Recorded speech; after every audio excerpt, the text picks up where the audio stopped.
प्यारे भक्तों, आप सभी को जय जय श्री सीताराम। प्रिय दर्शकों, आइए आज हम स्नान के बारे में चर्चा करेंगे। स्नान कितने प्रकार का होता है, स्नान हमें कब करना चाहिए, स्नान करने से हमें क्या फल की प्राप्ति होती है, इन सब बातों को आज के इस वीडियो में हम सभी लोग श्रवण करेंगे। प्यारे भक्तों, शास्त्रों में कहा गया है कि नित्य हमें ब्रह्म मुहूर्त में ही स्नान कर लेना चाहिए। प्यारे भक्तों, ब्रह्म मुहूर्त में स्नान करने के पश्चात मनुष्य शुद्ध होकर के पूजा पाठ, जप, होम इत्यादि कर्म करने का योग्य बनता है। प्यारे भक्तों, हमारे इस 9 छिद्रों वाले शरीर से नित्य मलमूत्र इत्यादि निकलते रहते हैं। अतः प्रातःकाल स्नान करने से हमारा शरीर शुद्ध होता है, इसलिए प्रातःकाल स्नान की प्रशंसा की गई है। प्यारे भक्तों, स्नान 7 प्रकार के बतलाए गए हैं। कहा गया है, पहला मंत्र स्नान, दूसरा भौम स्नान, तीसरा अग्नि स्नान, चौथा वायव्य स्नान, पाँचवा दिव्य स्नान, छठा वारुण स्नान और सातवां मानसिक स्नान। ये 7 प्रकार के स्नान कहे गए हैं। आइए जानते हैं।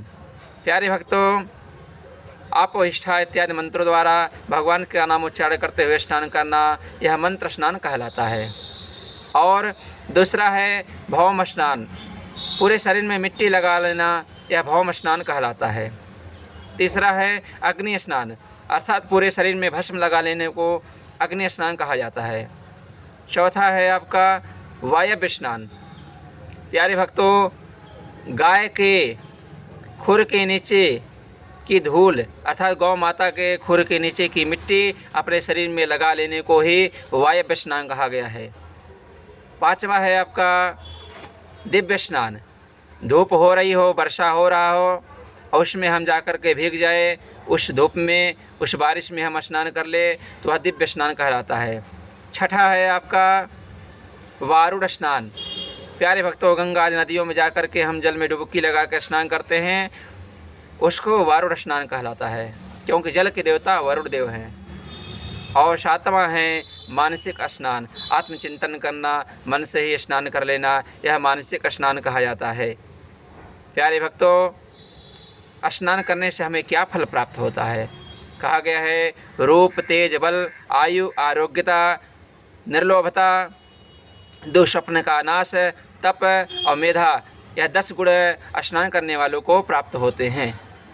प्यारे भक्तों, नित्य हमें तीर्थों में, गंगा इत्यादि नदियों में स्नान करना चाहिए। अगर यह संभव नहीं हो सकता है तो अपने घर में ही स्नान कर ले। स्नान करने के पश्चात गंगा जल इत्यादि अपने शरीर पर छिड़क ले और गंगा माता को प्रणाम कर ले।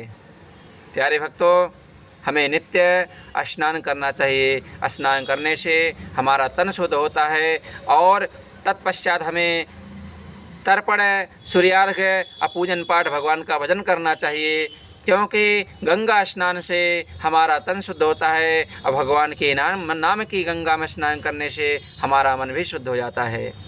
आप सभी को यह वीडियो अच्छा लगा हो तो हमारे इस YouTube चैनल श्री सीताराम सेवा पथ को अवश्य सब्सक्राइब करें। आप सभी को जय जय श्री सीताराम।